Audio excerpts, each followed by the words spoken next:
All right. Yi Lin, welcome to the show. Thank you so much for coming on. Of course. Thank you so much for having me here. Yes, absolutely. You're someone that I admire a lot. I read pretty much everything that you put out on LinkedIn. Oh, You're pretty thank you. prolific, one of those prolific LinkedIn creators, but very honored to have you on the show. So, again, thank you for coming on. I love the way that you positioned yourself in product marketing, especially within the consulting space. And I wanted to kick things off and ask, why did you choose career coaching and what made you want to be an advocate for other product marketers in their careers? That's a great question. I always think we do our best when we focus on what we are passionate about and where we feel like naturally our energy is just the highest. Mm-hmm. So I was previously working for different startups. So I've been at larger late stage startups, early Series A startups, and the mid stage startups of all kinds. And regardless of what kind of startup or company it was, I felt what I enjoyed the most about each and every one of those jobs is coaching, helping, and working with other people. Um, I think really it's really kind of interesting because naturally for each one of those jobs I became somebody where others can feel comfortable sharing their challenges and struggles with. So I just became that go-to person in some ways, like a counselor, therapist, as well as advisor for people. Yeah, And yeah. then, and of course, when I started running my own teams in product marketing, I really love the coaching aspect of helping my employees grow Mm-hmm. in their careers. And that's the reason why I decided to just, why don't I just focus on the things I'm really good at? So when I saw this opportunity, actually, I guess I can give you a little bit of backstory of how I started with Yeah. the coaching business. It was the middle of COVID. This was 2020. Actually, about 70% of my team was laid off in marketing. Mm. So I was like, I really wanted to help people. What is it that I can do to make that happen?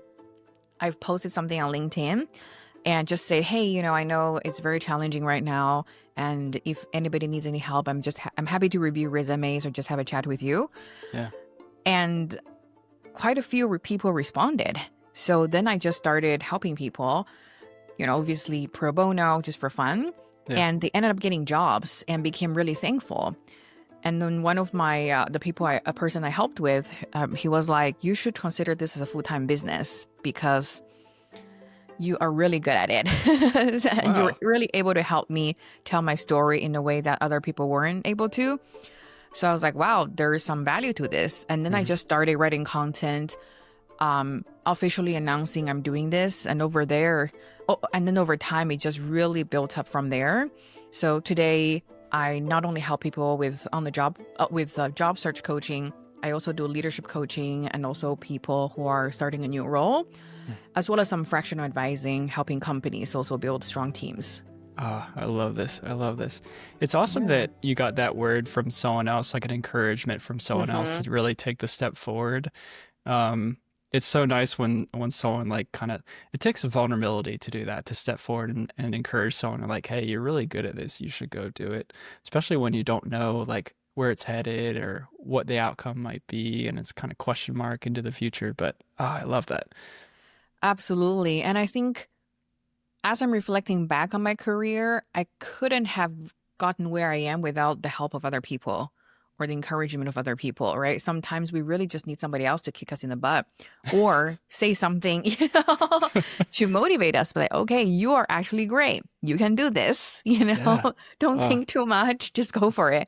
Hmm. And we all need those people in our lives. And I hope to be that kind of person, right, to the people I work with.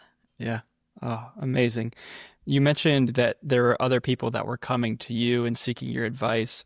Um, do you have any tips on what maybe other product marketers who are in a leadership role can do to help make others comfortable to come to them for advice? Such a great question, especially in the world we're in today, where there's just lots of turmoil going on, right, in the Yeah. world as well as in job market as a whole. Um, well, I always go back to the golden rule is embody the behavior you want from others Mhm. first, right? So if you want other people to feel comfortable talking to you about their challenges and struggles. You should feel comfortable sharing what you're going through as well. I think it's really important for leaders to show vulnerability and show what they are going through, because that makes them human and it makes people feel like they can really trust this leader. There are a lot of leaders out, to be honest, right? In a director role, in a leadership role, in product marketing and marketing, it's quite high stress. It's a high turnover role. It's also a role where you have to constantly show your impact, right? So there are a lot of stuff you're going through. And I think it's actually better to share those challenges and thoughts with your team, not to burden them, but to say, this is the reason why our team exists. You guys are doing an amazing job. And why don't we work together to achieve that? So it's not like you are telling them what to do, you're leading them. They feel like they're actually part of you guys are all together, right, to make this happen. Yeah. And when you do that, your team will naturally flock to you to ask for your advice and be open. It's the same for other teams, right? So I will say the first few people who came to me in my previous companies, they were all people from adjacent teams who didn't feel comfortable talking to their own leaders. So it could be like a demand gen marketer or a customer success manager, right? Yeah. And so I think being open to everyone else as well and be that true cross-functional partner is also important, because we don't exist in a vacuum as just PMMs. We are that glue that holds a lot of different teams together. So this also actually helped build cross-functional trust and relationships. Oh my gosh, I love this. It makes me think back to some places I've worked in the past of people that were also in other departments that I sought advice from. Yeah, they were very cross-functional departments. One of them was like learning and development. Obviously, that touches a lot of different teams, but it was someone that was just like kind, and they listened to you and they shared about their life. And if, they took an extra 5 minutes on a call, it was just talking about their family and what they do for the weekend. It's just like a lot of times, especially in remote work, it can just be kind of like order taking tasks. Hey, let's get this done by this date. All right. Hey, Slack message, what's the update on this? And you can sometimes get a lot of those depending on who your boss is and their level of stress as well. But when you have someone that kind of takes some time to step back and actually get to know you as a human, I feel like that's also a good place to, you can rely on that person. You have trust with them. Yeah. Absolutely. Awesome. Well said. Oh, thanks. All right. So you talked a little bit about you coach product marketers on career growth. How can PMMs apply product marketing principles like positioning and differentiation to help themselves stand out in their current roles? Such a great question. You can apply everything we know as a product marketers to helping us position and differentiate ourselves. Well, I would say the first thing is to really understand where you want to go in your career. So think about if you're positioning a product, the first thing you would try to understand is who is the product for, right? Who are the target customers? And that's the same exact thing for you as an individual, is where do I actually want my career to go? What kind of companies do I want to work for? What does my vision look like? What kind of product marketer do you want to be?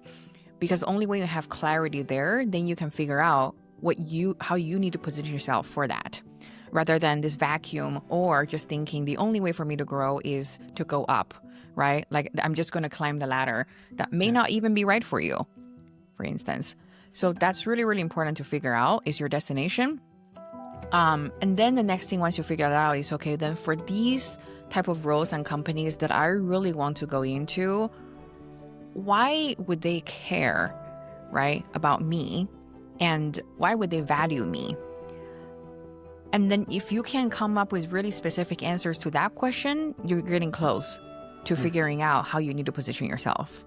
So let's say your target is to specialize in the cybersecurity space. You want to be known as a cybersecurity expert, product marketer who is going to run a product marketing function and build it from scratch, because that's your passion, right? You're a builder in a cybersecurity space.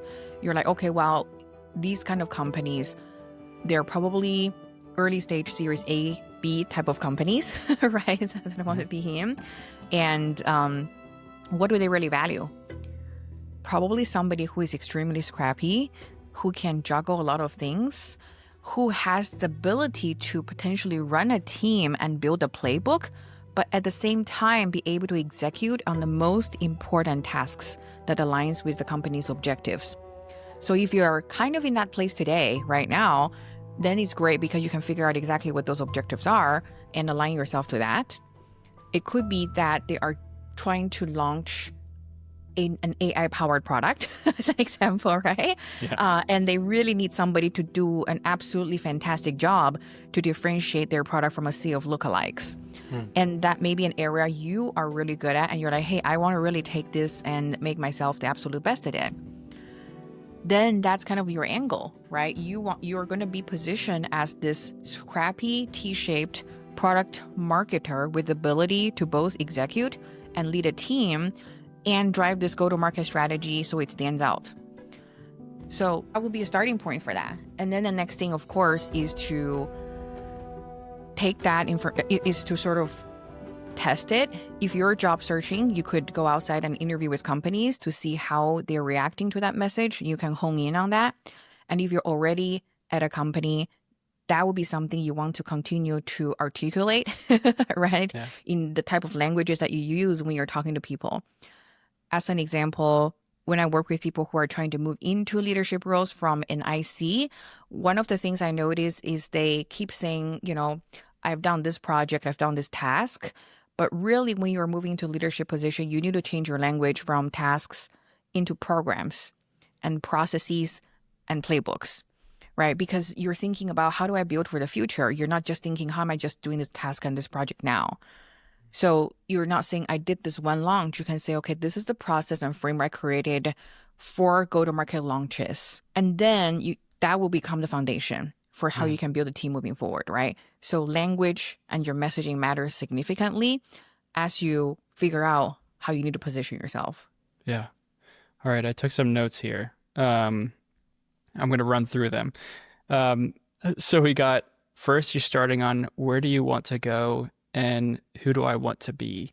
And you mentioned it's like that destination, and it made me think of like kind of niching down, kind of like you would niche down on your product, who your audience is for your product, and finding out like your ideal customer profile or your ideal company you want to work for. And then second is why would they care, or why do they care, and why should they value you? And you're adjusting to fit to their objectives.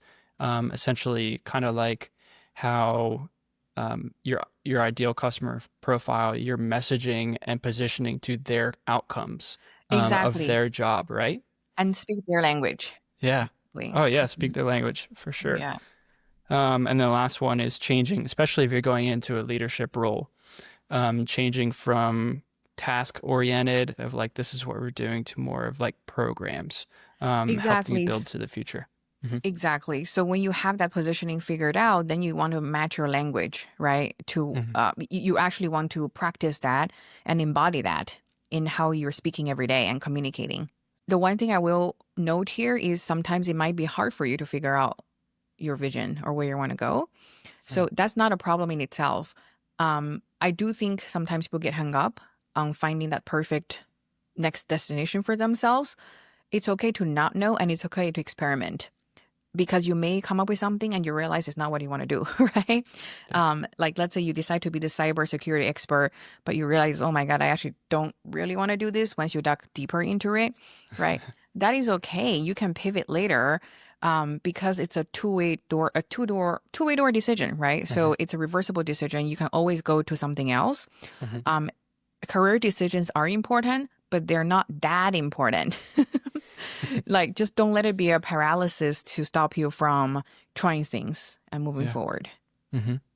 So the last piece is kind of shifting from like tasks and tactical, and that leads us into the next question of how do product marketers shift from like that tactical executors to more of a growth driver, and what process do you suggest to tie those tactics to outcomes? Kind of like what we were just talking about. Such a great question. 3 steps, in my opinion. Love it. Number 1, you have to be exceptional at what you do first. That's the foundation. It's really hard to shift from just an executor to growth driver if you cannot handle the foundational tasks very well. So, as an example, we're talking about positioning and messaging here. Mhm. With the rise of AI, a lot of positioning and messaging right now sounds and looks the same, right? It's all the same sort of messages like save time, reduce cost, or some versions of that, right?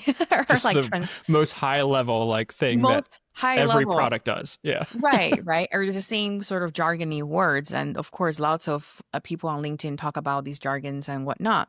Yeah. And that's what ChatGPT and these other AI tools are turning out. How can you do better than that? What do you need to do right now to make your messaging as human as possible and as compelling as possible so it actually differentiates from everyone else and really resonates with your customers?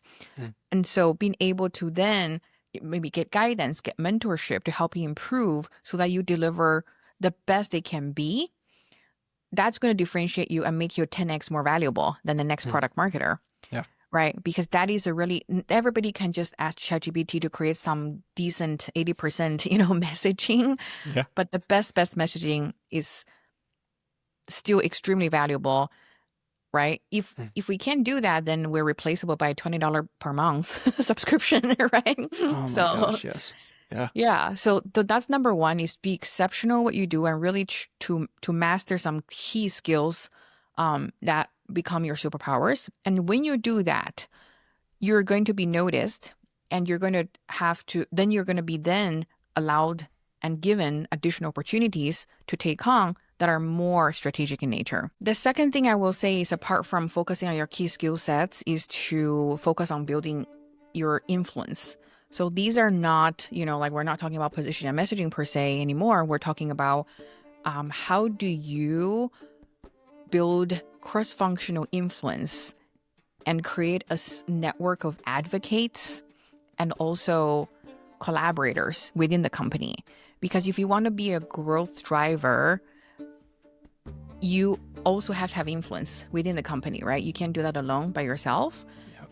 So focusing on who are the most important players within the company, how do you add value to their day that's going to help drive their bottom line and their growth? And then also, of course, getting help from them in return and creating that trust, reciprocal relationship with them.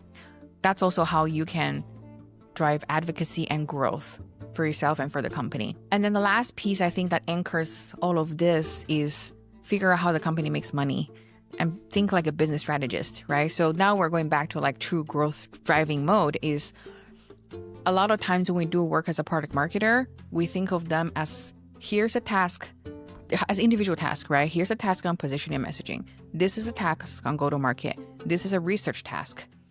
But they by themselves are meaningless if you don't tie them back to so what? How is this going to help drive anything for the business? So I think it's really important to understand P&L.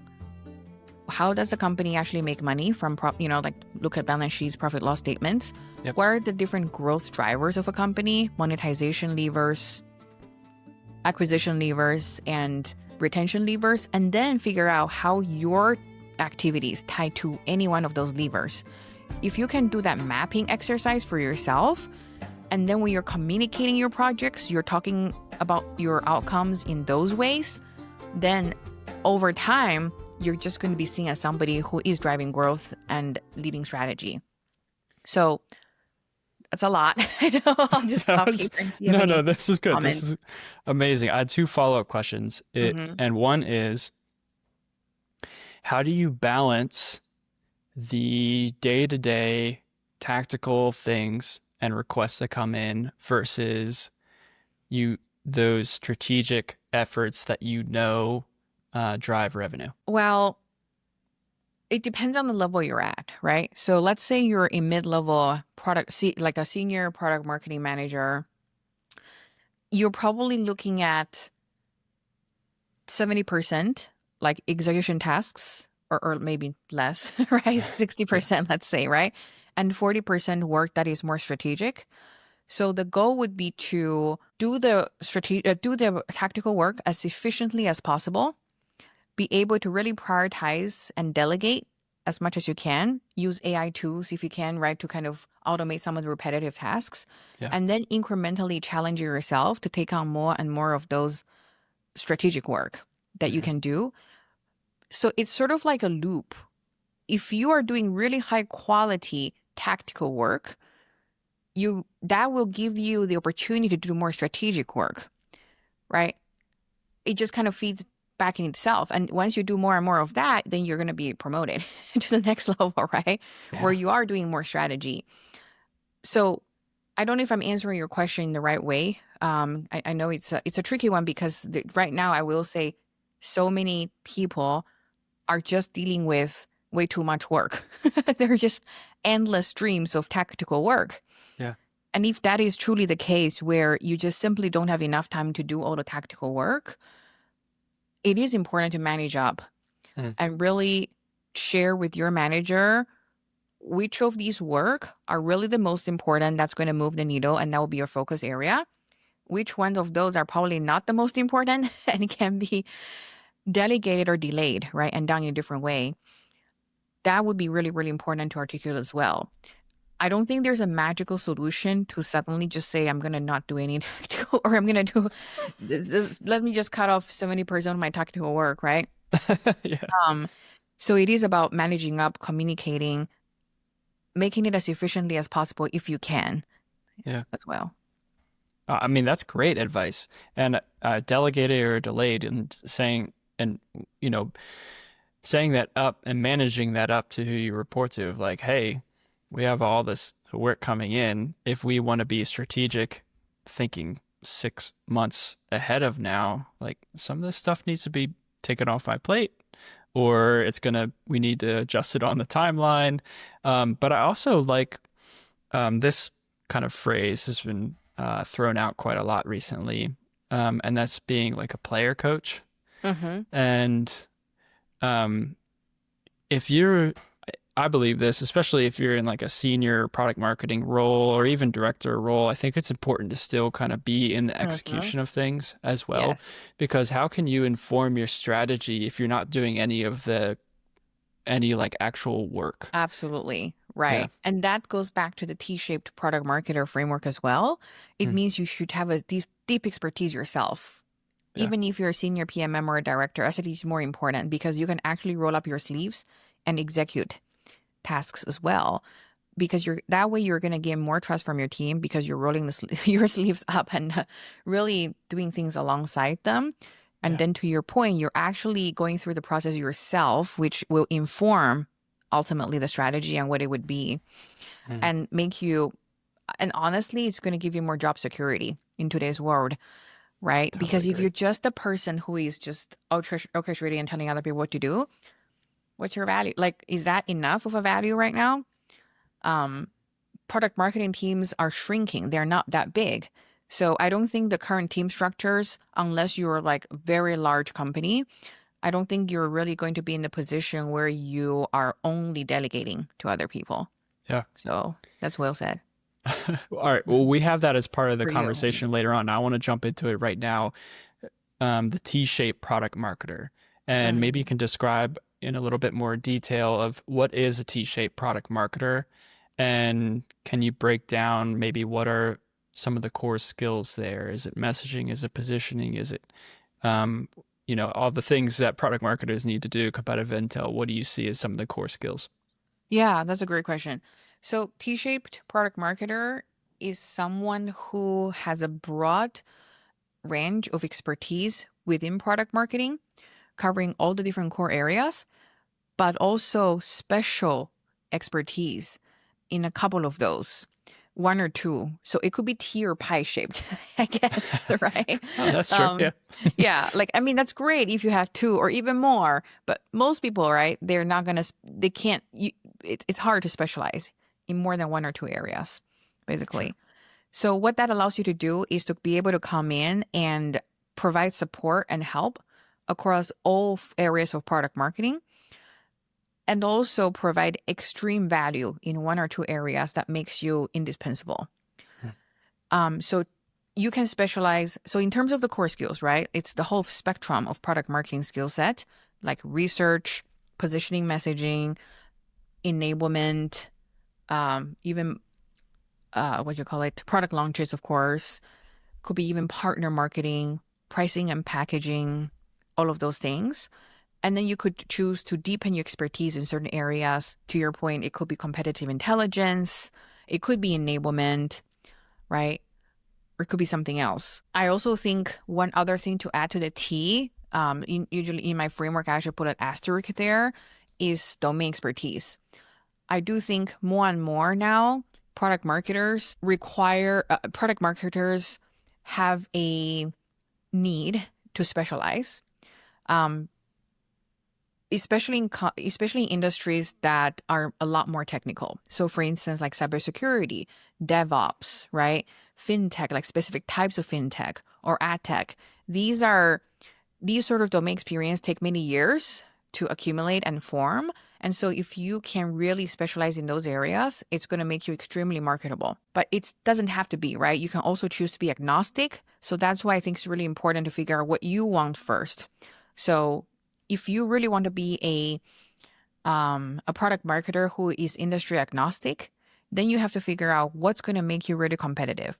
So it could be that you focus on competitive intelligence, right, as a specialty. Yeah. Then that makes you competitive. Or maybe your specialty is being a 0 to 1 founding product marketer, right? Mhm. That could also be a specialty. So again, it's really about figuring out what you want first and then working backwards from there to figure out what is going to be your T. All right, so you're looking at core skills of a product marketer, and then you can deepen into a specific skill. Maybe that's competitive intel, messaging, the importance of domain experience. What I I've been thinking about like domain experience a little bit. Me personally, I've worked in like marketing tech.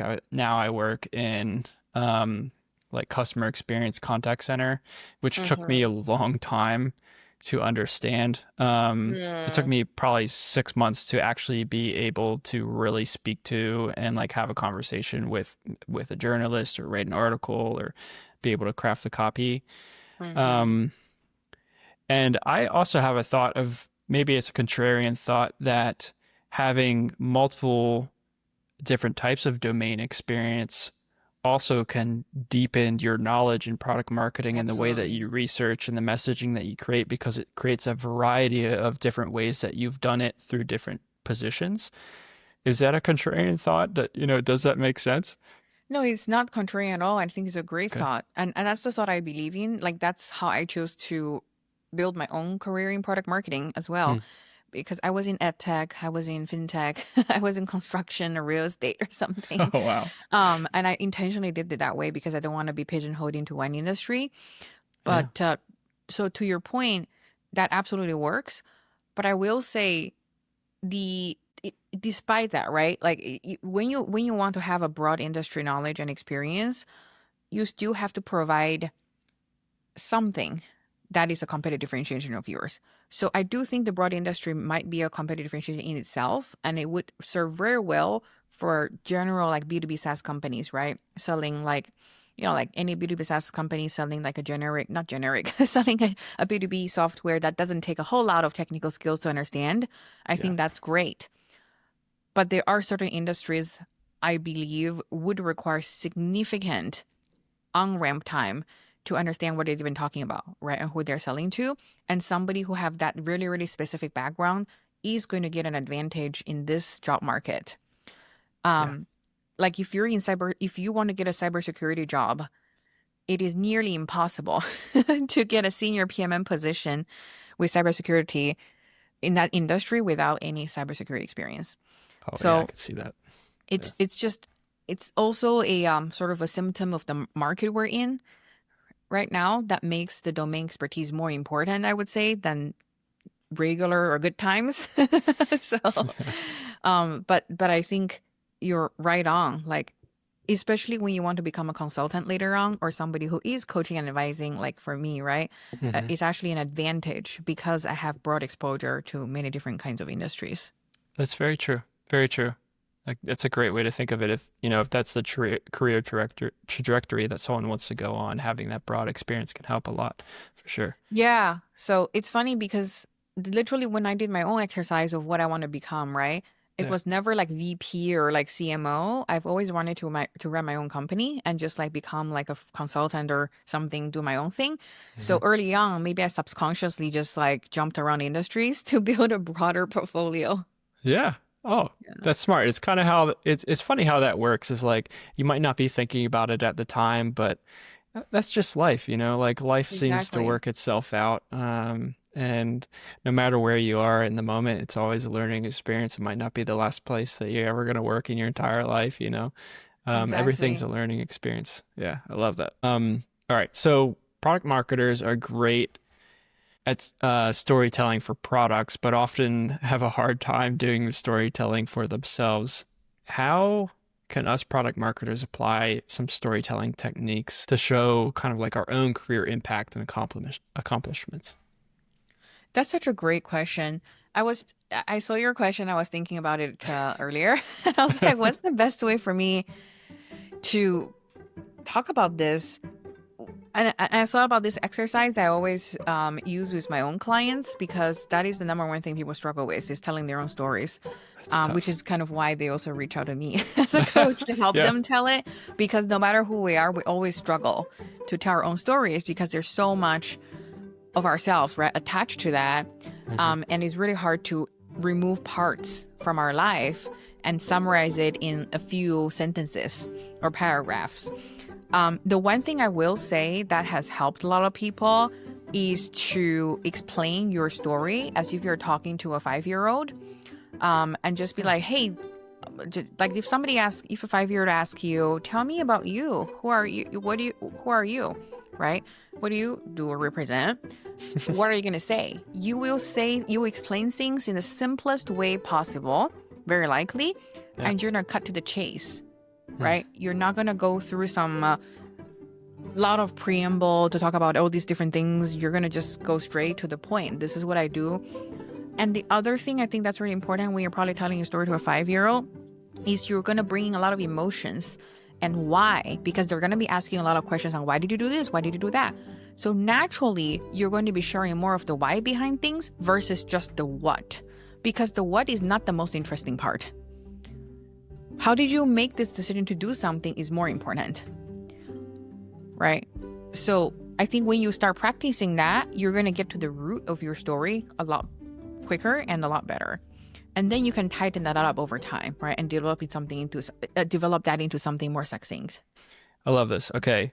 Storytelling. Now, we can jump into some of the leadership part of our Mhm. conversation. You know, PMMs that want to grow into a leadership role, how should they evolve their personal messaging to command more of an executive presence or influence? I know we talked about influence a little earlier, but maybe we can dive into it a little deeper.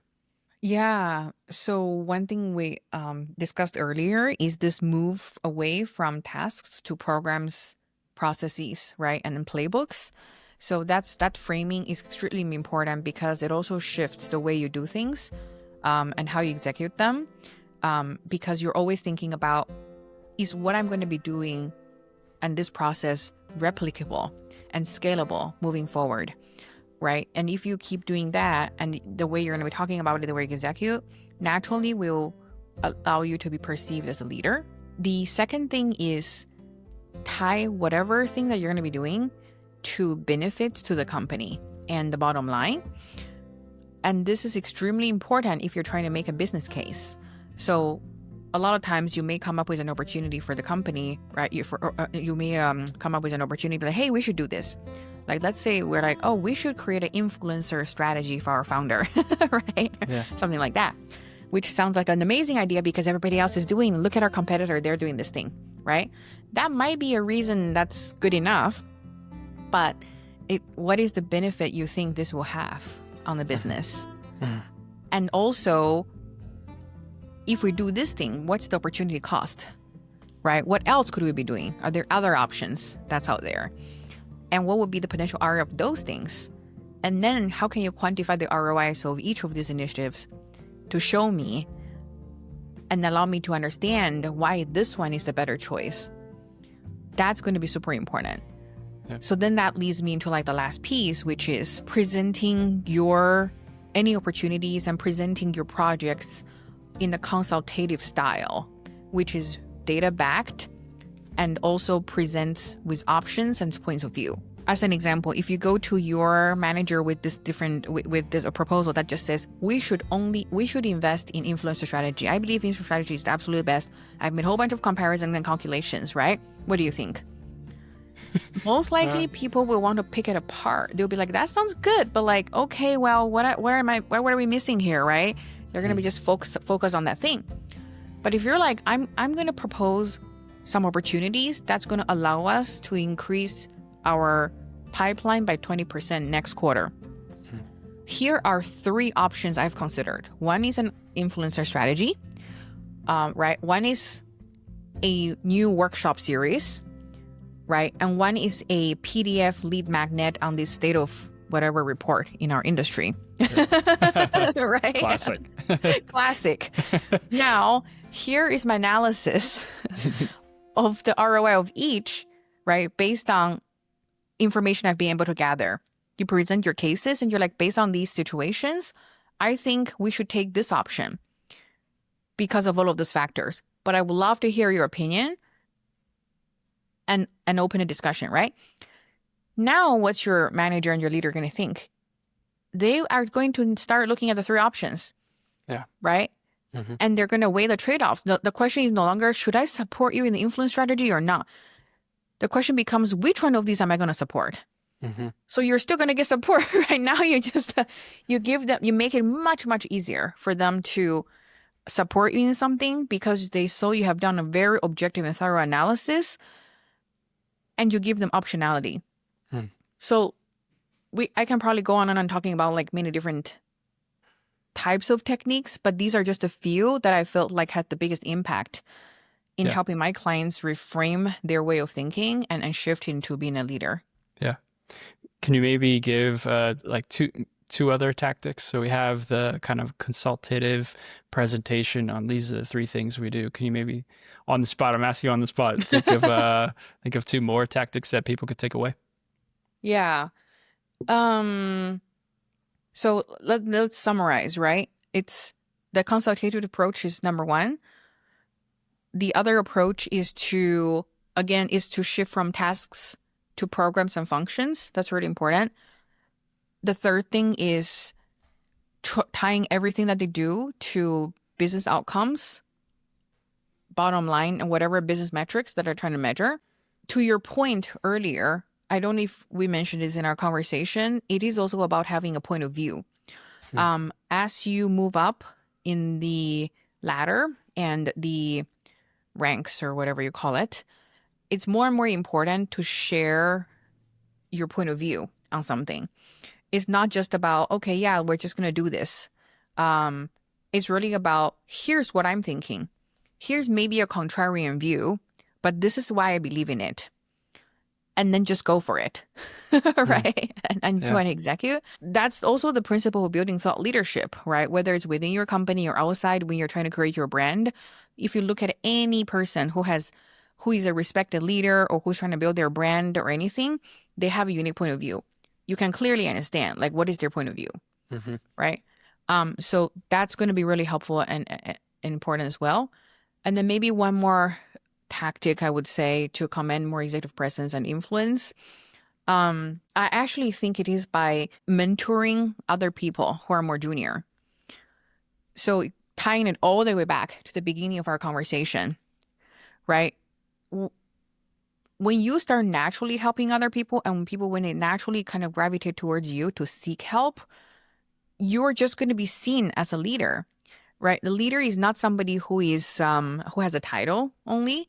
It could be anybody, right? And when people just point and be like, hey, go to Josh, or like, you should talk to Josh about this, right? Be like, and then people just come to you, you naturally will have, you have more command, right? And influence within the company. Yeah. I love those. You tied it up really nicely with a nice tight bow. Um, I tried to. I you tried did, to. you brought it all the way back from the beginning. I Yeah. love it. So those three are consultative style, a unique point of view, and a mentor. Wanting to mentor, wanting to help other people, you'll naturally start to see other people come to you and to come to you with advice, and that's kind of where you get that not so much just a manager, but a leader. And that's what will progress you through your career. Yep. Mm. If you have one piece of, normally it's a messaging advice, but if you have one communication skill that someone can take away and implement right away, what would it be? Okay, so if somebody asks you to do something, right, like your manager asks you to do a task, you already have your plates full and everything. Hmm. You're instead of saying a no or a yes immediately, ask a question. Try to understand the why behind the ask. So this again ties into a lot of the same conversations we've discussed. Because if they ask something like they'll be like, okay, we have to do a webinar by next week, if that's the ask, right? Oh gosh. There's a lot of people who will be tempted to say yes. They'll be like, oh wow, okay, yeah, that's a lot, but I can make it happen, right? Like let me look at my project plan and then we can go from there, right? Or some people are like, oh wow, that's like a really tight timeline. Mhm. Um, I have like three other things. I'm not sure if I can get to it. But you just basically, but you didn't find out anything about why the ask existed in the first place. Mhm. So it's really, really important to find out why there. And sometimes when you do that, your manager, upon reflection, will realize it's actually not the right thing to do at all, right? Oh my gosh, yeah. This is so So true. yeah, so I feel like, and also it helps you with managing your own emotions in the Mhm. process. Especially when a request seems outrageous, right? You're Yeah. like, why is it, this is doesn't seem right at all. And instead of immediately responding, sometimes which can be a defensive mechanism, put yourself out there, pause, ask questions, and then that defensiveness diffuses into curiosity, like true curiosity to figure out and understand the situation better. That's probably the number one most important tip for anybody who feels a little bit stressed at their job Yes. right now. That's a great piece of advice. I think that is Thank you. extremely practical. Because I feel like I could speak for every product marketer who's listening to this, and they've all gotten that urgent request of it's like kind of out of left field of like, why are we doing that? Like we had a strategy and a plan set for the next 3 months, and this just came out of nowhere. Like that's going to Mhm. throw off a lot of other things. And like you said, asking those questions, maybe take a second, go for a walk, get out of the defensive mindset of like frustration. Exactly. Yeah. Right, right. And then when you are listening to the feedback and listening to the responses, try to also read between the lines Hmm. because a lot of times they could be under pressure and they may have gotten a request from somebody else, like their leaders, right? Telling them we need to do more because we're missing our targets, so we just need to do stuff, Yeah. right?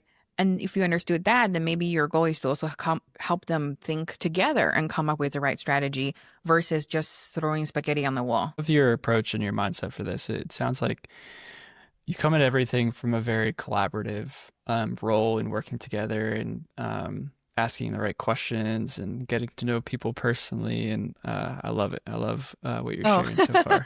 Yeah, it's so thank good. you. I can Well, see why you do coaching and helping with other PMMs because I mean you're really great at it.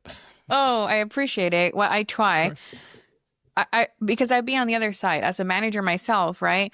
I I can also you are getting a lot of requests from your own boss telling you you must do this, and then you're Hmm. just telling your own team to do this. And so I always try to explain to them, look, we're in the same boat. We're all Hmm. trying to do this. And as part of a practice for my team before, we used to host brainstorming sessions together where we Yeah. collaboratively come up with ideas, right? Hmm. Like ultimately, my belief is you should hire people who are smarter than you, right? Totally agree. That's how you make the team the strongest possible. All right, a little bit more of a personal question. If you could put it into a single sentence, what is living all about? Oh God, I wrote down this is what I wrote. We Go. live so that when we die, those who love us will remember us. Beautiful. It's Thank beautiful. you. And I will say I did not come up with it. It is by my favorite actor, Keanu Reeves, Oh, who said nice. this. Yeah. He's also like he's very enlightened. If you ever listen to him like Yes. speak and stuff, he says some pretty insightful things. Kind of like who else? Matthew McConaughey. Yes. If you sit back Hmm. and listen, you're like, wow, they actually have something good to say. I know. Um, He's like some Buddhist monk, like, wise person. Yeah. yeah, I love it. Well, Yulin, Thank thank you. you for sharing that. I know that takes some vulnerability to answer that question, but if listeners found what you shared valuable today, what is one thing they can do to lift you up, and where can they find you? Oh, that's such a great question. And thank you for even asking that. Of course. I would say I would love to hear from you. What's the one thing you have learned that from today's podcast? And of course, feel free to share this with anybody else, this Mm. podcast. um, and just connect with me on LinkedIn. Yeah, I love it. All right. Well, you heard her. Thank you. All right, Yulin, thank you so much for coming on today. It was a blast. I definitely learned a ton. I think a lot of others will too. So appreciate your time. Absolutely. Thank you for having me. Of course. All right. Bye bye, everyone.